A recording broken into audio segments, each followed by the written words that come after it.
Au Zimbabwe, les traitements habituels contre le VIH-Sida sont de plus en plus inaccessibles en raison de la fin de l'aide américaine internationale.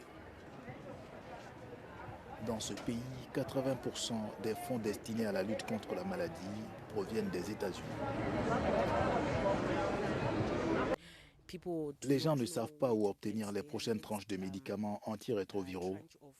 Ils se rendent aujourd'hui dans ce centre. Demain, on leur dit d'aller dans un autre, probablement à des kilomètres de là. Donc, cela fait vraiment des ravages pour les personnes que nous représentons. Ce sont aussi des mères, des pères, des sœurs et des frères dont le voyage jusqu'à ce jour a été entaché de résilience. La directrice de l'ONU-SIDA estime que 6,3 millions de personnes sont menacées de mort par le VIH-SIDA d'ici à 2030, à moins que l'USAID ne soit rétabli. Au dernier décompte de 2023, nous avions 600 000 décès dans le monde liés au sida.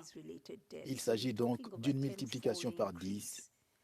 Nous nous attendons également à 8,7 millions de nouvelles infections. Au dernier décompte, il y avait 1,3 million de nouvelles infections dans le monde en 2023. En Côte d'Ivoire, les ONG craignent un recul important des progrès réalisés contre la transmission mère-enfant. Et en Afrique du Sud, 17% des fonds proviennent toujours des États-Unis. Je reconnais tout à fait que l'Afrique doit devenir autonome, mais je pense qu'il faut un plan soigneusement réfléchi sur la manière dont nous pouvons parvenir à cette autonomie sans nuire aux progrès que nous avons déjà réalisés. En collaboration avec les pays du monde entier et ses partenaires, l'ONU-SIDA multiplie les efforts pour atténuer l'impact de la crise.